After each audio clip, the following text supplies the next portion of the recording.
Welcome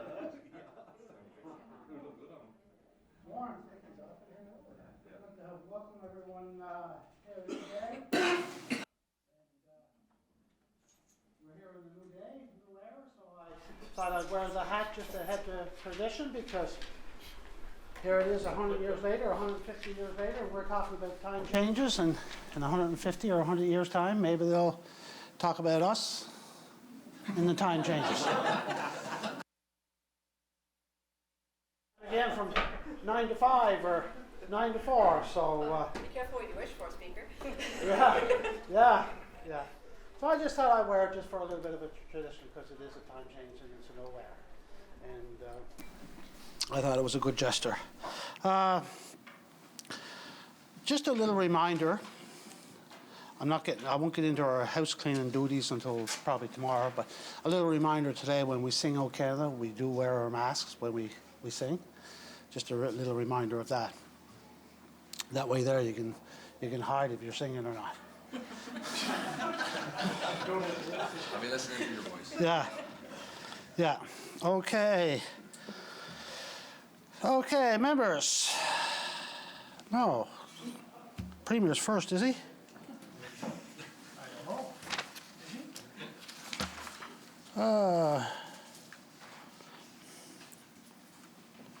Speaker Wilson, Speaker Rice, and says member. I have received communication from Her Honour, Lieutenant Governor, and I will ask the clerk to read and ask all members to please rise while doing so.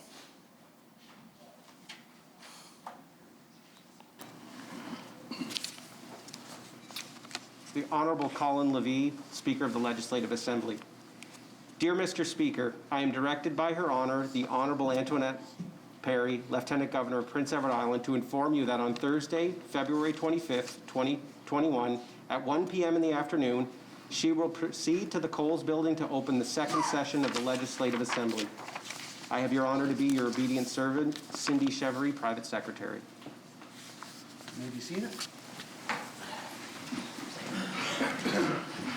Honourable Premier. Mr. Speaker, I move, seconded by the Honourable Leader of the Opposition, that the following students be appointed as pages for the second session of the 66th General Assembly of the Province of Prince Edward Island.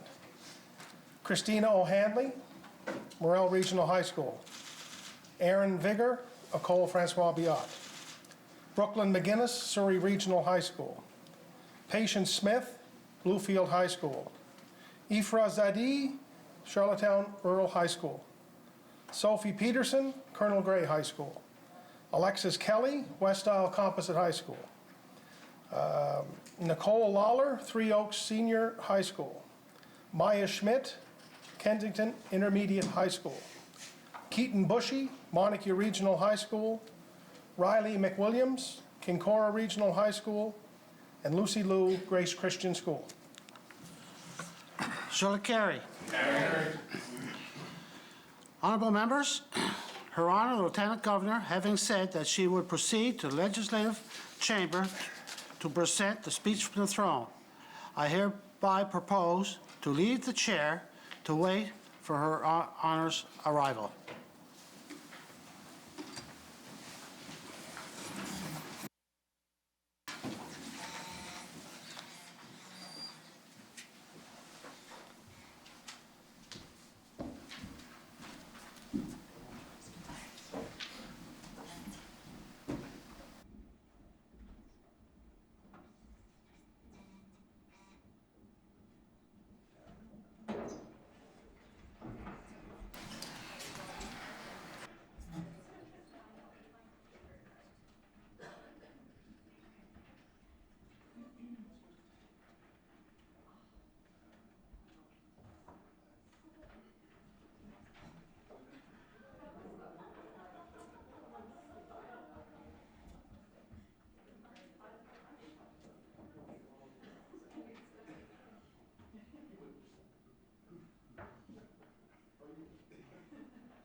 chamber.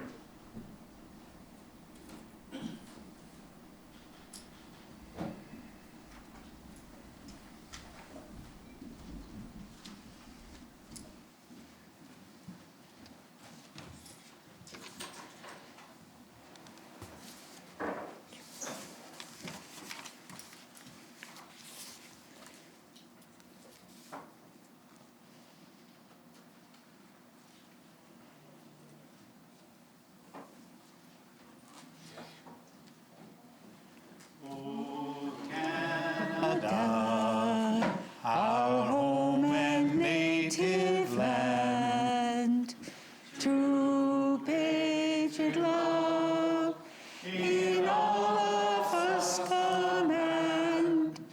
Car ton bras s'est porté l'épée, il s'est porté la croix. Ton histoire est une épopée des plus brillants exploits. God keep our land glorious and free. O Canada, we stand on guard for thee. O Canada, we stand on guard for thee.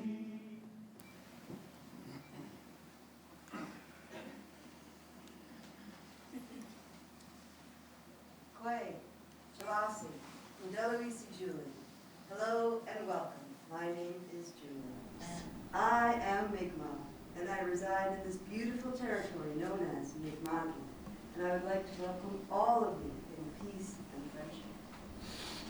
When I wake up in the morning, I give thanks for the day, for the wonderful things that I will hear, learn, and say. Today is a blessing, this much I know. I thank you, Creator, for each day that I grow. As a child of the deep red earth, I thank the Creator for my birth. When I look at each wonderful day, I smile to myself and I pray. I pray for the warm sun in the sky. I pray for the green grass growing so high. I pray for the trees that give me shade. And I pray for the bees and the sweet honey they've made. I pray for the elders whose wisdom helps keep our communities. They continue to do this out of love and not just out of duty. I pray for the youth with hard decisions to make. Please be there to help them choose what road they must take. I pray for the children who don't have a voice yet, those little ones who need far more than they get. Please give them loving and caring arms and keep them safe and away from harm. I pray for the sick that they get well real soon. I pray for the babies that are still in the womb. I pray for the island that sits so proud in the ocean. I pray for the water that the moon sets in motion. My love of my community, my island, my family, I say, please hear these simple words right now that I pray. May everyone find some joy and love today in whatever they hear and whatever they do and whatever they say. Walalio, thank you, and may your thoughts you think, may the words you say, the decisions that you make, all lead us in the right way. Walalio.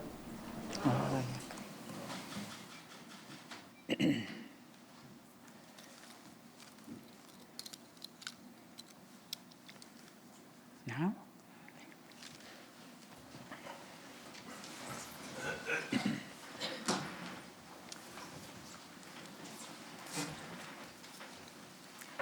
Good afternoon. Bonjour. Quay. Mr. Speaker, members of the Legislative Assembly, invited guests joining us virtually, and invited guests present here, welcome to the second session of the 66th General Assembly of the Prince Edward Island Legislature. It is my pleasure to share with you the policy and program initiatives my government has chosen to pursue on behalf of the people of Prince Edward Island over the tenure of the next session of this Assembly. Monsieur le Président, membres de l'Assemblée législative, invités et invitées qui se joignent à nous virtuellement, bienvenue à la deuxième session de la 66e Assemblée générale de l'île du Prince-Édouard. C'est avec grand plaisir que je vous présenterai les initiatives de politique et de programmes que notre gouvernement a choisi de poursuivre au nom de la population de l'île du Prince-Édouard durant la prochaine session de cette Assemblée. Much has changed since last I had the opportunity to address this chamber. One member has chosen to retire after having devoted many years as a representative of the people. I'm sure all members join me in wishing him the best in his retirement from the Assembly.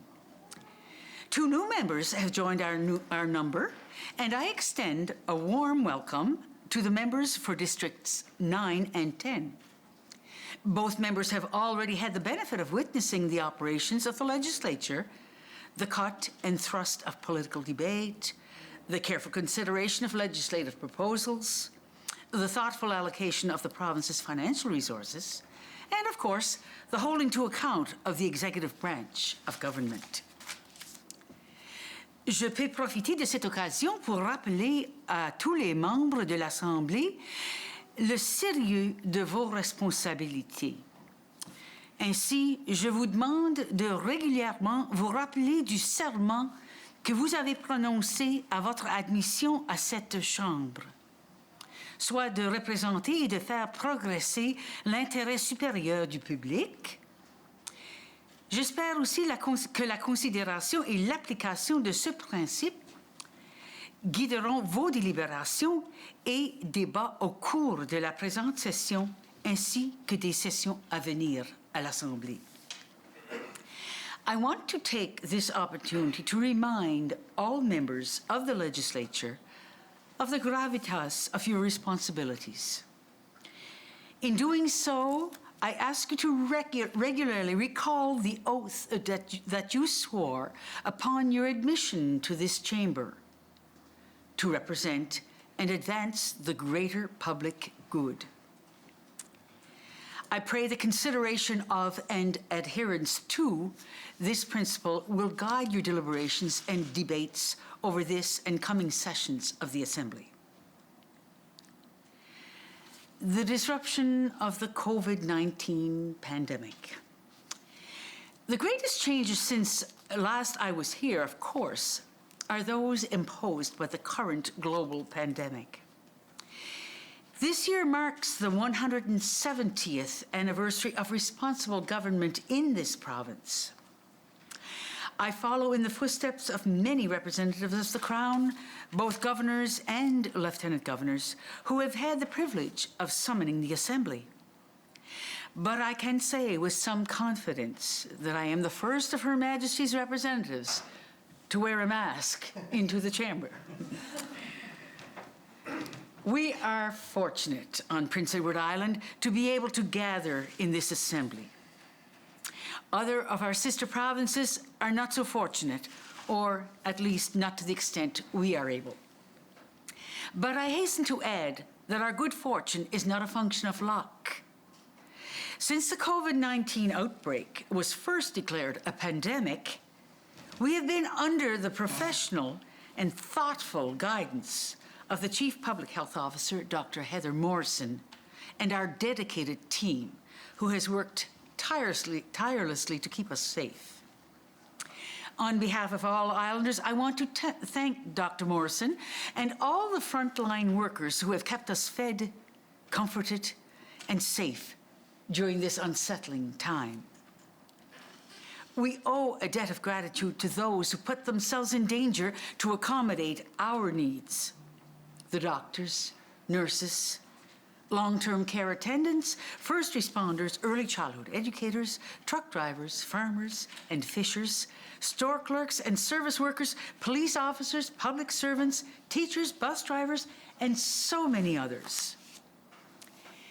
These and many others had done their part to ensure the rest of us are able to maintain some degree of normalcy in our lives. Because of them, and because of the faithful adherence to public health protocols on the part of all Islanders, we are in an enviable position to make a speedy recovery from this pandemic.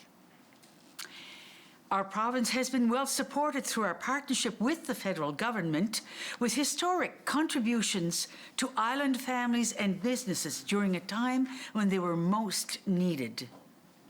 We will continue to collaborate closely with our federal partner in the health and economic recovery from the pandemic. Growing, adapting, and moving forward. In anticipation of that recovery process, my government, some months ago, created the Premier's Council on Recovery and Growth. The Council's mandate was to solicit the input of community leaders and citizens and to recommend to government measures to facilitate a timely economic and social recovery. The Council's report will be tabled in this session of the Legislature. Indeed, many of the initiatives outlined in this speech from the throne are inspired by the recommendations of the Council and the many islanders who submitted their ideas and suggestions. I want to thank the members of the Council for their dedication to the betterment of our province and for their commitment to grassroots democracy and representation. As the security and confidence assured by our vaccine regimens take root and grow, we must turn our attention to our recovery, to assessing lessons learned, and to minimizing the risk of similar disruptions in the future. To that end, my government outlines today the broad elements of a plan for sustainability, inclusivity, and innovation. The initiatives underlined are the result of broad consultations with islanders, business and community leaders, as well as members of this Legislative Assembly on all sides of the House. A sustainable, inclusive, and innovative healthcare system.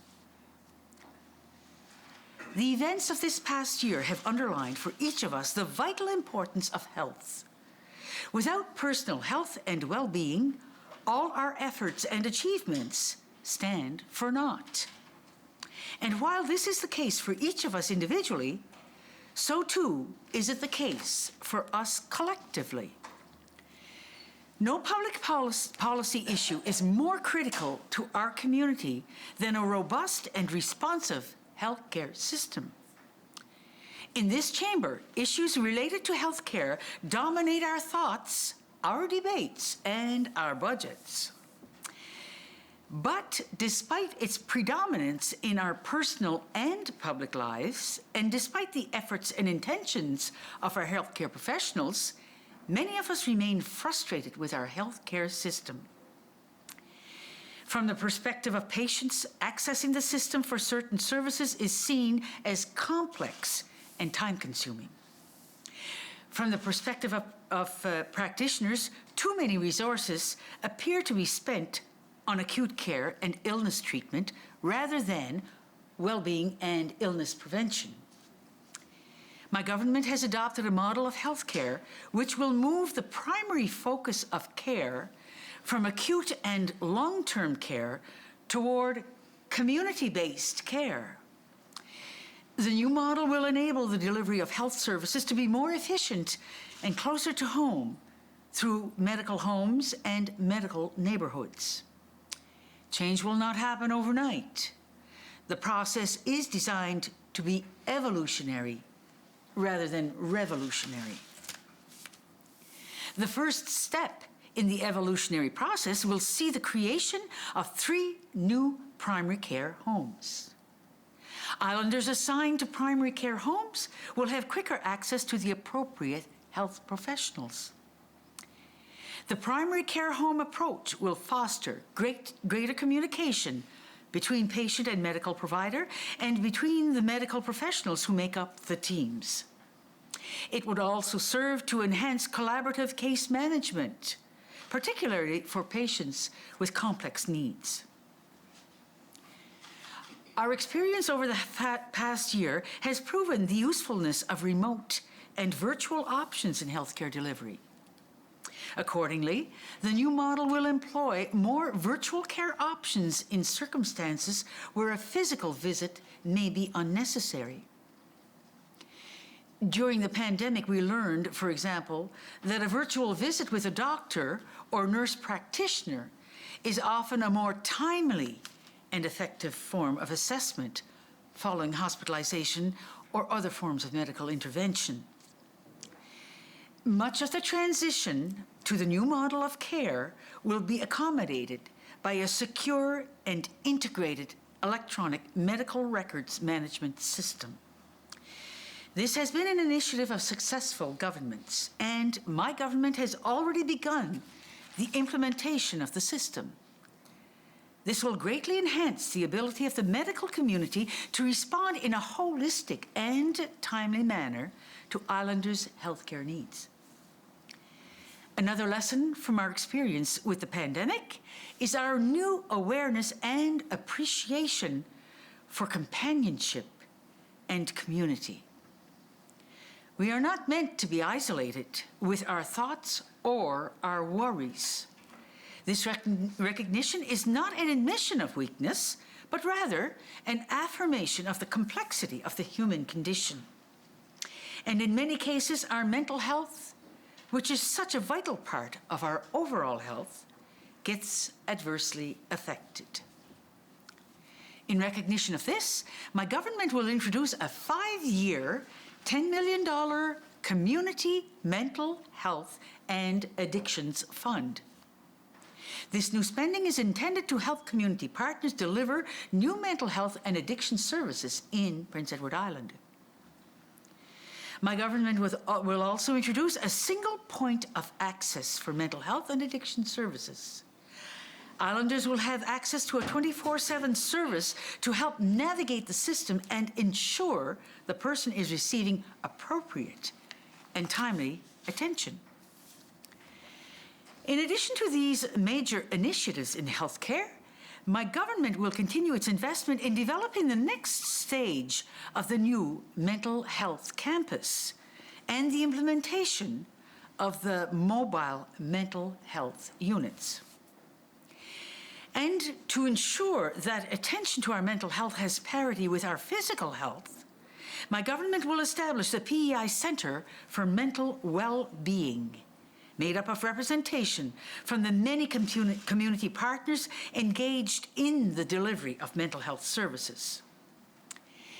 This center will provide government the essential feedback and guidance to ensure our mental health services are responsive to the needs of the community. Health human resources are critical in the delivery of quality health care services in our province. Prince Edward Island has a long history of providing education and training for the healthcare professionals that we rely on. The Charlottetown Hospital, the Prince Edward Island Hospital, the PEI School of Nursing, Holland College, and the University of Prince Edward Island all provided a local option for quality education for a wide range of healthcare providers. Today, Holland College and UPEI provide high standards of education and practical training for our nursing professionals. But even with programs at capacity, we continue to experience problems in recruiting healthcare professionals.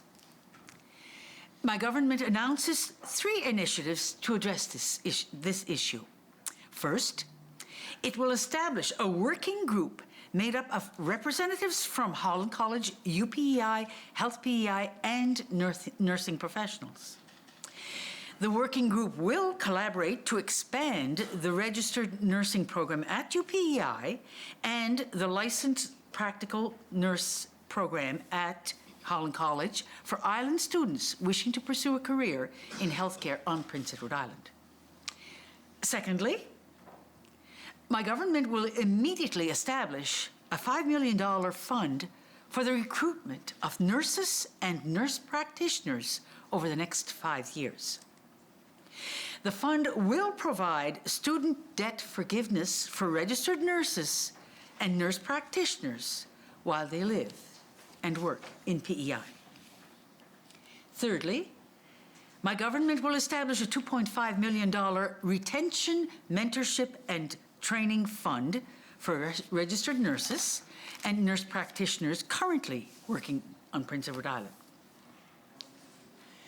In addition, my government will embark on a process to redevelop the nursing strategy that will strengthen our system to be more resilient in this highly competitive environment for health human resources. Government will also develop an evidence-based proactive forecasting model for the health system that will enable leadership to identify and anticipate human resource and clinical service needs required to best serve islanders in the future. During the pandemic, we witnessed the devastation that the virus can wreak on vulnerable communities, particularly the elderly. And while our seniors have been spared from the most dire ravages of the virus, we nonetheless must take action to improving health services for seniors so as to be prepared for future viral threats. During this session of the House, my government will present for your consideration the elements of a comprehensive seniors' health strategy, embracing existing and new programs designed to ensure the safety and well-being of our senior citizens. The strategy will focus on safe care at home and closer to home. The objective is to prevent hospital admissions whenever possible and to enable earlier discharges in those circumstances where hospitalization is required. Implementation of this strategy will encompass several new programs, as well as the expansion and enhancement of many programs already serving our elderly citizens. Expansions and enhancements will be made to our Care at Home program, which enables virtual long-term care, programs such as mobile integrated health, caring for older adults in community and at home, and our restorative care program will all be expanded and enhanced. These programs are designed to assist our seniors with the transition from acute care to home. My government will also be developing and piloting 2 new programs, an at-home respite program and a multidisciplinary dementia team. We are blessed here in Prince Edward Island to have both public and private long-term care facilities that provide comfort, care, and dignity to our seniors in their final years of life. But conversations and consultations with residents, family members, and staff have identified areas where services and programming can be improved. My government will introduce nurse practitioners into the care teams for private long-term care facilities. Further, in response to concerns expressed by residents, family, and staff, my government will be adjusting staffing assignments at our public long-term care facilities to achieve a better balance between day and nighttime shifts. This will ensure residents' medical and comfort needs can be promptly attended regardless of the time of day. A commitment to our children and families. We have learned a great deal from our experiences of the past year. Many of the initiatives outlined in this address are a direct response to those lessons learned. We have learned that we must do better. We saw that women were disproportionately impacted by the shuttering of the economy. Women are heavily employed in the service sector, tourism industry, and frontline services. These are all areas of our economy most impacted by the shutdown. Women often carry the responsibilities of caring for children and family members. During this pandemic, many women who were employed had to consider the issue of childcare, with some making the difficult decision to leave their jobs in order to care for their children. Others were forced to manage the complexities of remote working while caring for their children, and still others had to balance working, often at reduced hours, against the cost of childcare. As Islanders, we are proud of our early learning and childcare system. Indeed, we are known nationally as leaders in this field. And as leaders, we now recognize there is still room for improvements, and these improvements must be accelerated. To that end, this government will enter negotiations with our federal government to make significant provincial and joint federal-provincial investment as we aggressively roll out an expansion plan for early years education in 2021. Prince Edward Island is co-chairing the work on a national early learning and childcare system that will benefit our children, their families, and the early childhood sector and our labor force. My government's objective is to increase access to childcare by adding an additional 300 childcare spaces this year. This measure will constitute the first steps toward a universal model with a fixed rate for early childhood centers, with the objective to provide our children a strong and healthy start to their educational path in a consistent, caring, and safe learning environment. An important part of the success of this plan will be the availability of qualified and credentialed staff. As part of the budgetary process, you will be asked to approve additional allocations for the continued professional development of our early childhood educators, as well as measures to improve their wages in parallel with their enhanced training and credentialing. The improvements in early child care that have been outlined will also allow us to move forward with our universal pre-K program in the fall of 2021. Taken together, our efforts at improving early child care and our universal pre-K program will provide a seamless introduction to our children's educational journey. It will launch our children into the school system with the best chance of success in meeting both health and educational goals. We can proudly say that Prince Edward Island will continue to reap the benefits of those investments for generations to come. In addition to these measures in the early years, my government will continue to invest in the public school system to create learning environments in which our children feel safe and supported. Additional investments have been made and will continue to be made to add more frontline resources such as school counselors, student well-being teams, and autism consultants to support the unique needs of children and their families. The new school food program has proven to be widely successful and popular with students, parents, and educators.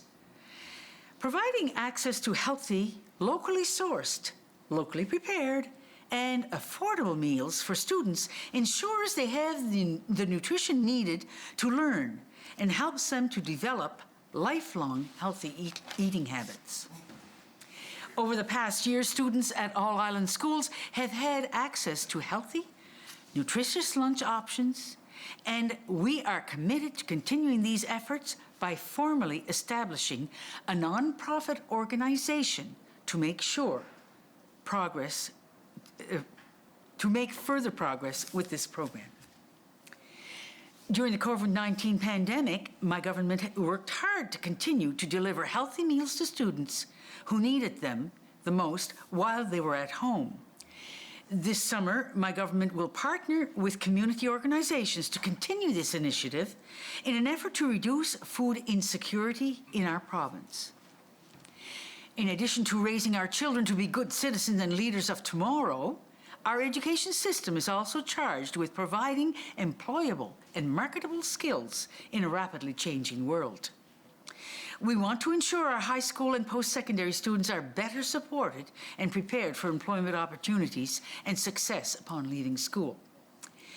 Working with our public school system, post-secondary institutions, community, and industry, we will ensure greater awareness in schools of non-traditional paths, trades, educational opportunities, and labor market needs. The province of Prince Edward Island will create a school-to-workforce transition team and establish a permanent framework to support our students' early work success and contribute to a more highly skilled and sustainable workforce for our province. As part of this initiative, my government will build on the success of the Science and Heritage Fair concept to introduce a new initiative for junior and senior high schools. The Clean Tech Science Fair will encourage our youngest minds to tackle the challenges of climate change, energy use, robotics, and artificial intelligence. As a further incentive to engage young islanders and harness their ideas, my government will introduce a UPEI and Holland College Challenge Fund that provides seed money to help develop enterprise solutions and the creation of new clean technologies. Coordinating our efforts in workforce preparedness and transition will be the role of the new Agency for Workforce Development. At the core of the agency and dictating much of its programming profile will be a labor market information unit that will closely track PEI's labor market needs and trends.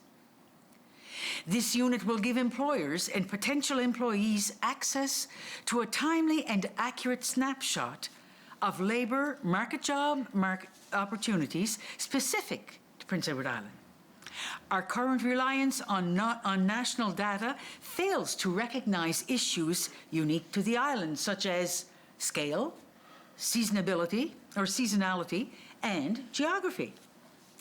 The agency will work in tandem with our post-secondary institutions on the education and training development of workers, including increasing co-op and workplace training initiatives to allow for a better integration of training and work. Identifying those sectors with existing labor pressures and potential opportunities, the agency will work with employers and labor groups to create immediate and unique solutions in specific sectors. This initiative will result in more and enhanced opportunities for island workers through education, training, and jobs, which will allow everyone more opportunities for advancement in work and life. Investing in clean technology. The people of Prince Edward Island recognize the importance of our environment. With challenging coastal considerations, extreme weather events, and with natural resources that are both complex and fragile, islanders are very much attuned to the impacts of climate change. Prince Edward Island has an established reputation in renewable energy and climate action. Our leadership in wind energy has been forged over decades, and we continue to build our capacity across the province in this valuable sector.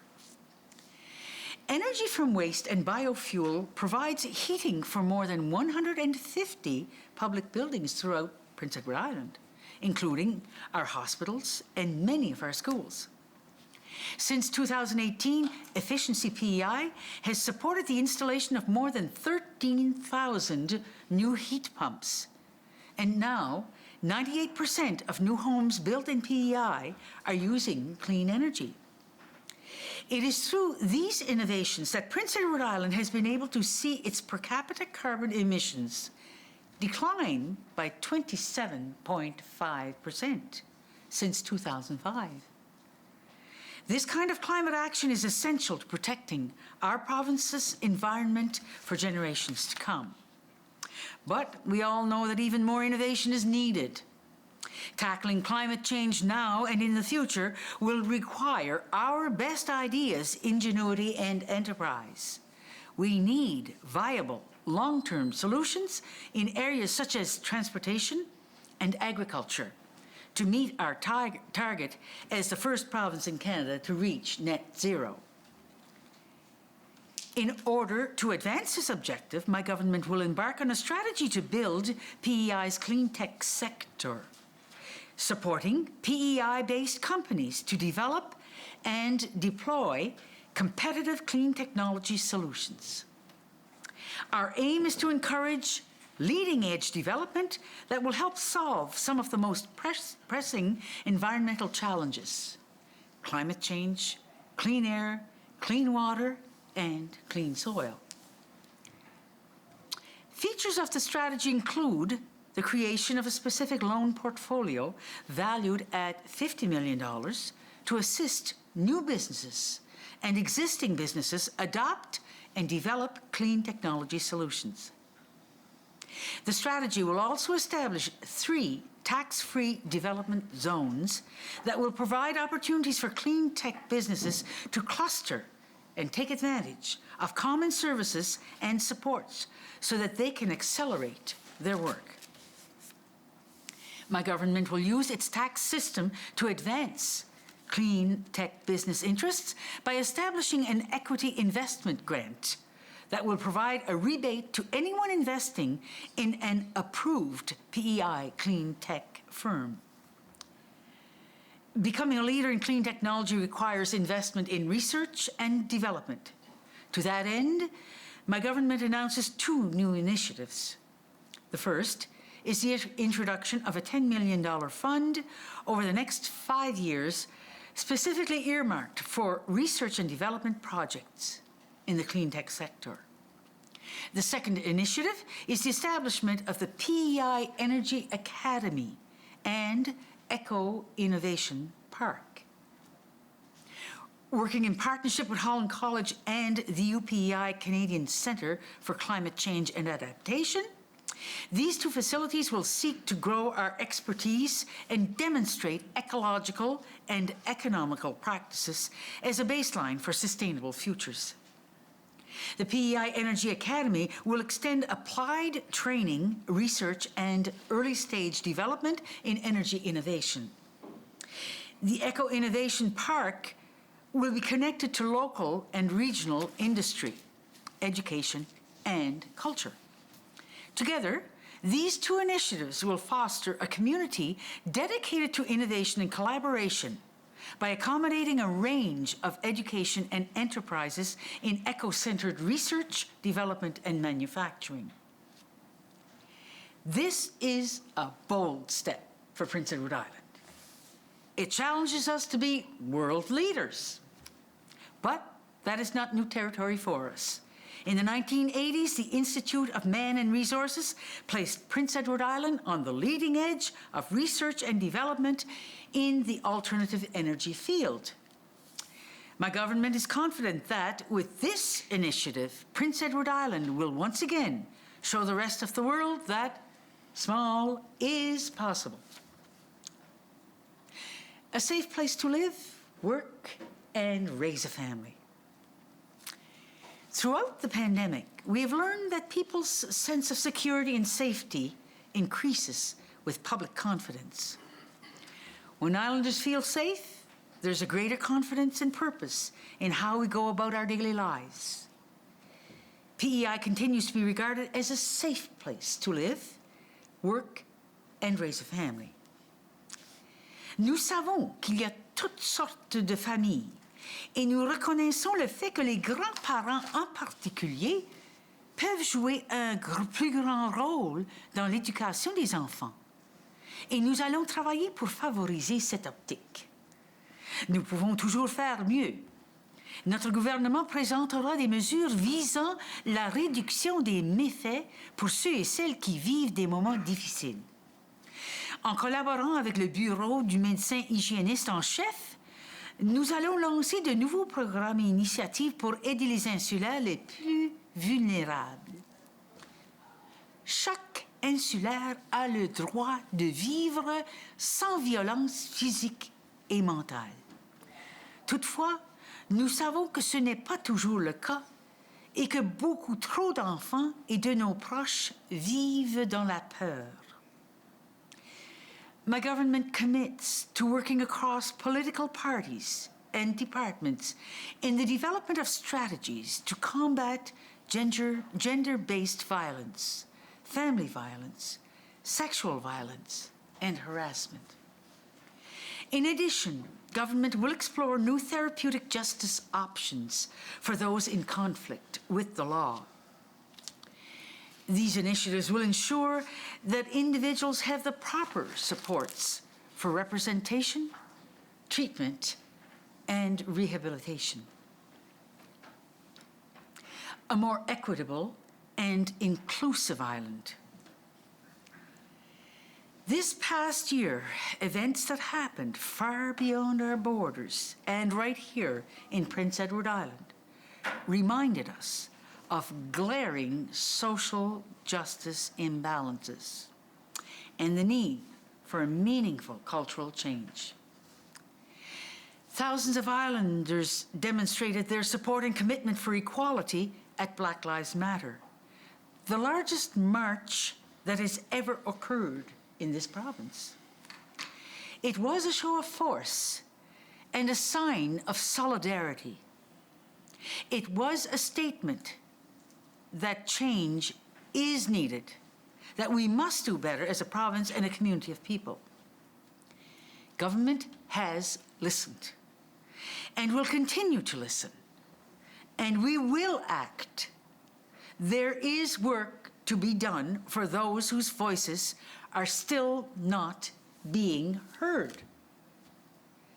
Our island truly thrives when everyone is treated equitably. In partnership with the PEI Council for People with Disabilities, my government will support taxi, cabs, and rideshare operators to retrofit their vehicles to ensure adequate, fare-based travel options are available for those with a physical disability. We must continue to apply gender and diversity-based analysis to policy and key decisions within government to ensure that a gender bias is not inherent in content access or delivery. Further, starting immediately, new programs will be launched to provide underrepresented populations with the recognition and the support that they deserve. A microloan program for underrepresented populations will be established to provide islanders who identify as BIPOC, Indigenous, women, 2SL, LGBTQIA+, and youth the necessary assistance to start their own business and chart their own course in life. My government is working in partnership with Pride PEI and Peers Alliance to assist in making our province a leader in celebrating and supporting the diversity of gender identity, sexual orientation, and gender expression. We will also establish a partnership with vocational schools, such as the Atlantic Police Academy, to fund seats for underrepresented groups and visible minorities. It is essential that our institutions and agencies reflect the diversity of our community. We must ensure that our policing agencies are reflective of the society they service and are community-focused. We will evaluate our policing model in this province to ensure that it is reflective of the people and addresses the concerns of the community. Government will work with our police agencies to focus on crime prevention measures and programs and to explore alternative approaches to punishment and to rehabilitation. My government continues to strengthen its relationship to First Nations. We have worked with First Nations leadership to celebrate and preserve the native language, to ensure our First Peoples have a voice in significant issues, and to commit resources to create wealth and independence in our Mi'kmaq communities. En tant qu'insulaire de descendance acadienne, j'ai été très fière de participer au Congrès mondial acadien en 2019. Le congrès a été un grand succès grâce à la communauté acadienne et francophone de l'île du Prince-Édouard. Ainsi, les activités de l'Acadie 300 l'île du Prince-Édouard 2020 qu'on a pu réaliser ont continué cet esprit de fierté acadienne. Notre gouvernement continue d'investir des programmes et des services qui contribuent à préserver et à développer la langue française, la culture francophone et l'éducation en français partout dans la province. À cet égard, la Commission scolaire de langue française est un partenaire essentiel. L'importance de son rôle sera reflétée dans l'engagement budgétaire du gouvernement et démontrée par des mesures comme la construction d'une nouvelle école pour la région évangéline. As an islander of Acadian descent, I took great pride in participating in the 2019 Congrès mondial acadien. The Congress was a great success and a credit to the Acadian and Francophone population of Prince Edward Island. My government continues to invest in programs and services to further preserve and enhance the French language, culture, and education across the province. In this regard, la Commission scolaire de langue française is a vital partner. The significance of its role will be reflected in government's budgetary commitment and evident in measures like the building of a new school for the Evangeline area. As our population diversifies, our culture also diversifies and evolves. Prince Edward Island has always been open and welcoming to those who, for economic, religious, political, or personal reasons, choose to leave their homeland in search of a new life. Today's immigrants, like my ancestors and yours, seek merely to improve their condition and build new lives. This province must always be a warm and welcoming, loving place, a home for every person who chooses to be here. I think. Well earned.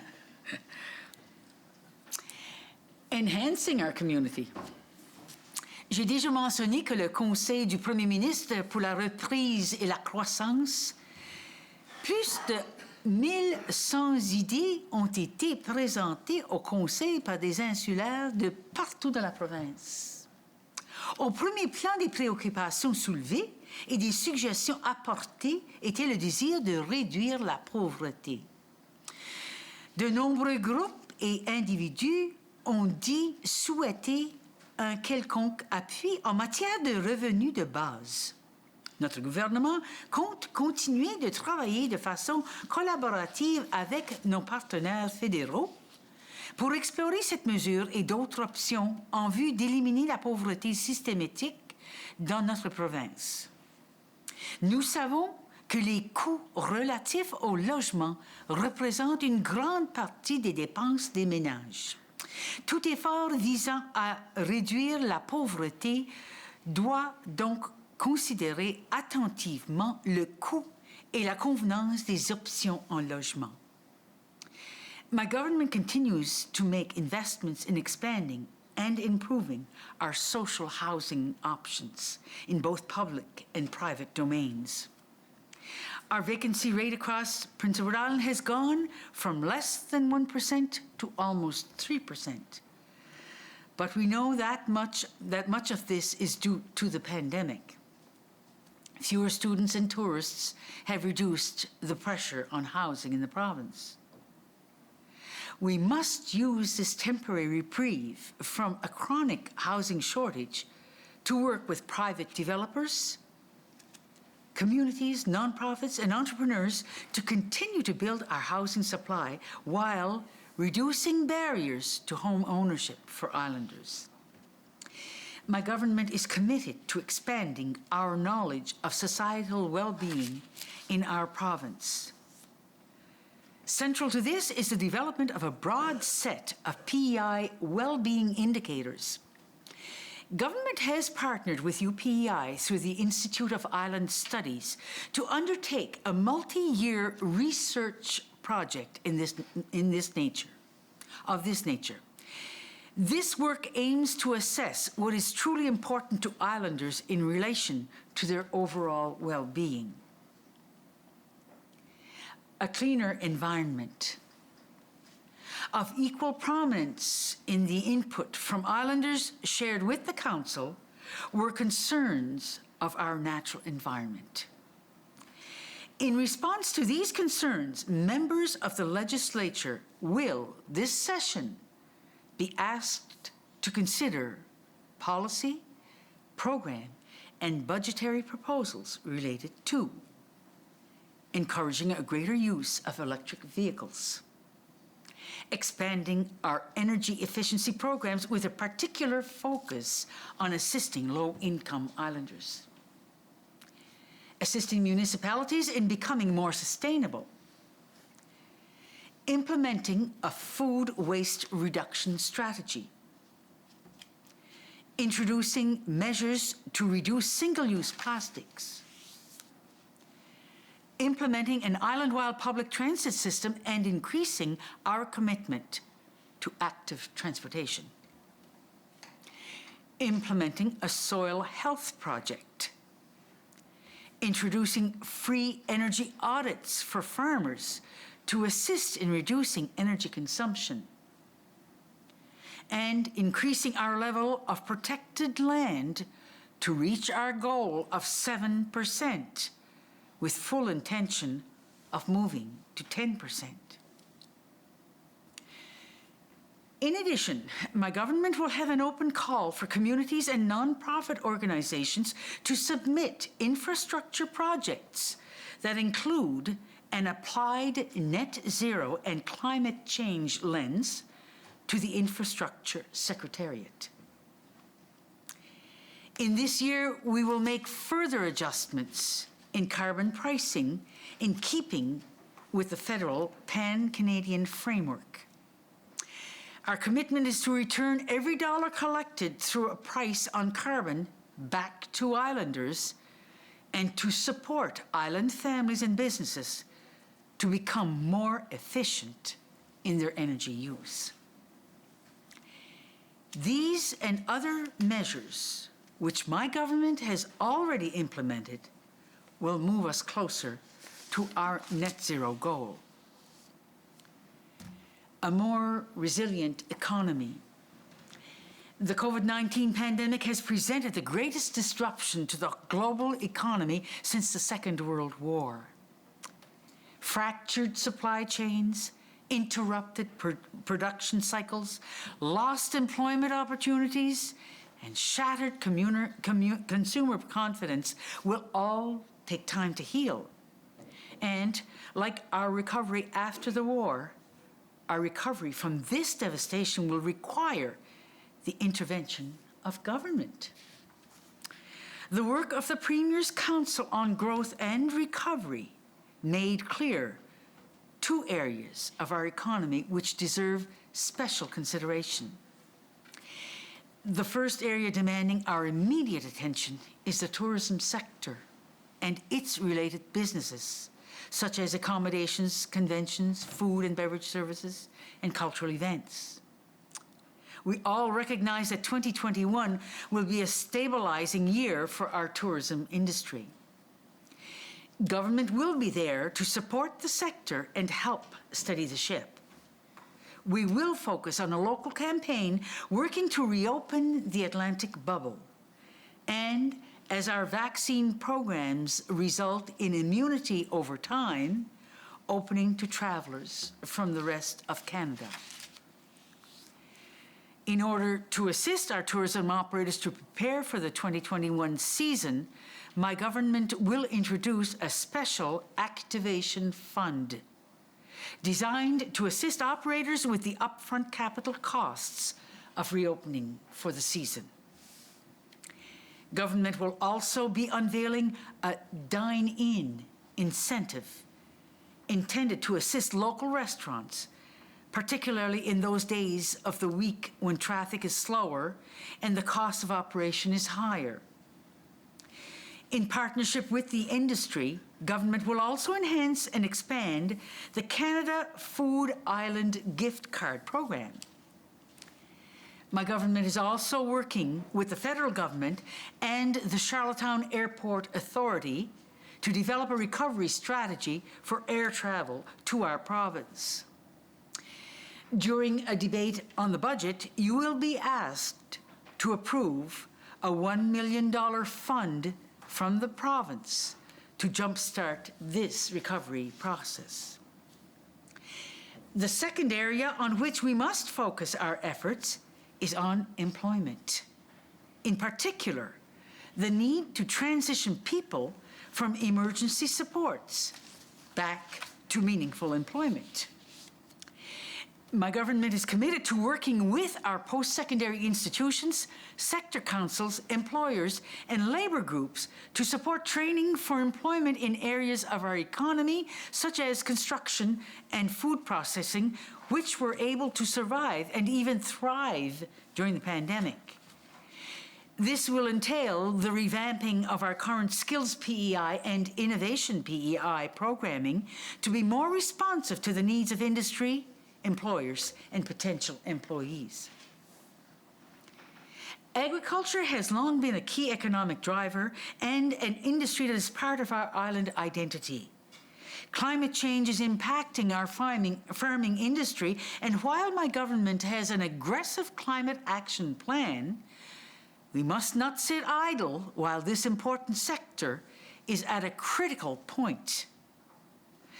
My government will not turn its back on farmers. Instead, we will work with them side by side in establishing sustainable measures that include soil health, access to water, expanding buffer zones to protect our waterways, and reviewing land requirements and crop rotations. New programs will be launched to support these initiatives focused on agricultural greenhouse gas mitigation, merit-based erosion control, and buffer zone buyback and restoration as a start. For decades, people in Prince Edward Island have raised questions and increasing concern about land use policy. Land has always been one of our most precious resources that we have in our province.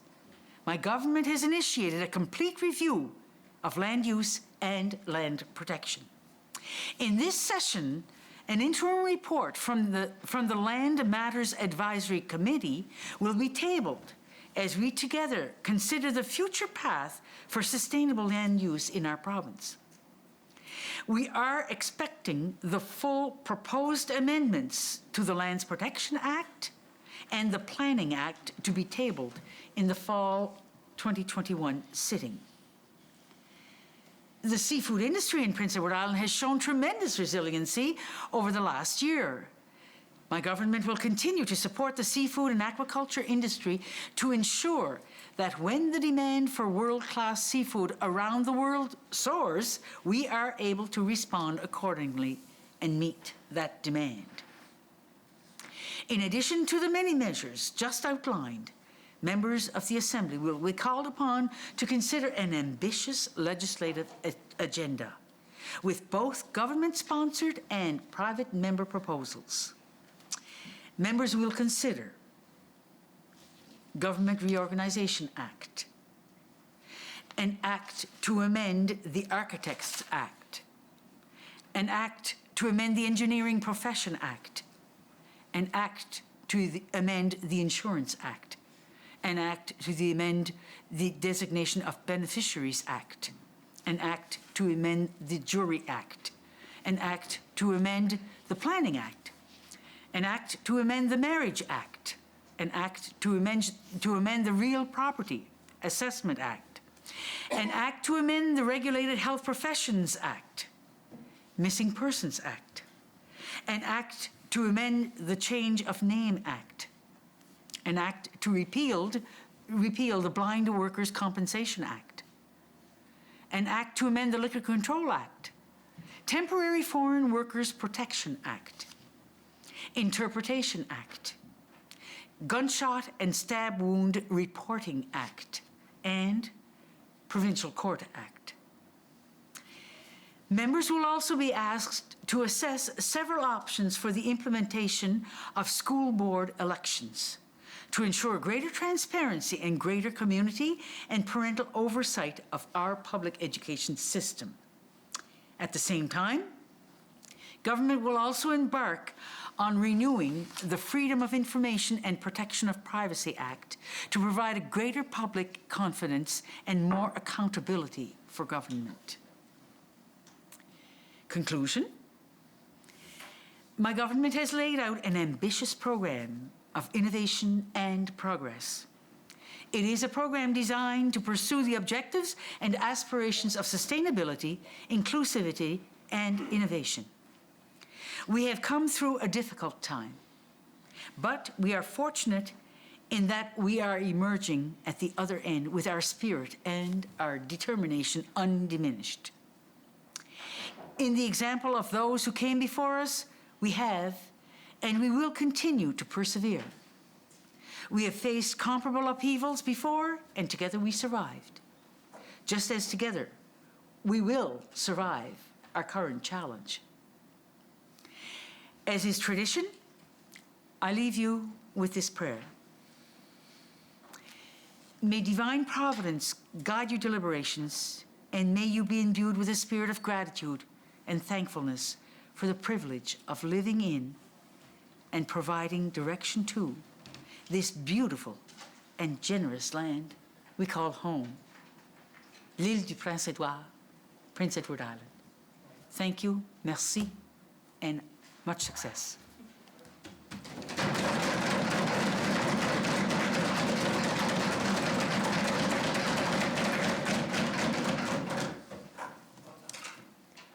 Are we all set? Thank you. Try.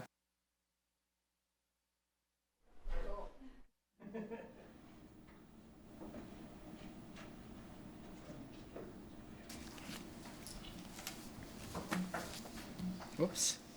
Almost forgot the important step. You wouldn't let me do that, though, would you? No, you wouldn't. Okay.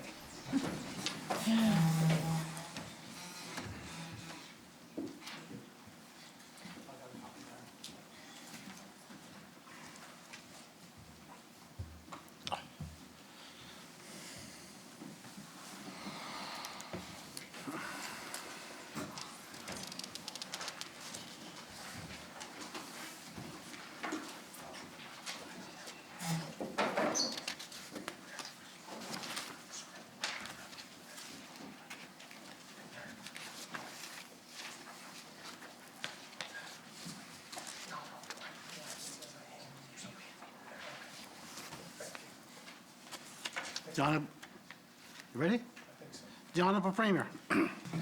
Mr. Speaker, I beg leave to introduce a bill to be entitled An Act to Recognize and Thank Frontline and Essential Workers, and I move, seconded by the Government House Leader, that the bill be received and read a first time. Shall it carry? An act to recognize and thank frontline and essential workers, read a first time. Honourable members, I've been informed I've received copies of the Honour's speech. Copies will be available as we depart the chamber. Premier, Honourable Premier. Mr. Speaker, I move, seconded by the Honourable Government House Leader, that the speech of Her Honour be taken into consideration on the next sitting day of this House, and that it be the first order of the day on every subsequent sitting until disposed of. Shall it carry? I move, Government House Leader. Thank you, Mr. Speaker. I move, seconded by the Honourable Premier, that this House adjourn until Friday, February 26th at 10 o'clock in the a.m. Honourable members, I just want to say I do welcome everyone back, and we're into a new season, a new city, and as the Honourable Buck Watts used to say a lot, let's show one another respect. He said respect a lot of times, when I was in opposition especially. And let's have fun with it, and let's respect one another. I know there's important questions, and there'll be important answers that everybody in Prince Edward Island that'll want to hear, and that's the reason we're here, is for the people of Prince Edward Island. And I just want to say, let's have a wonderful evening, as we have our evenings to ourselves. So, Charlotte Carey.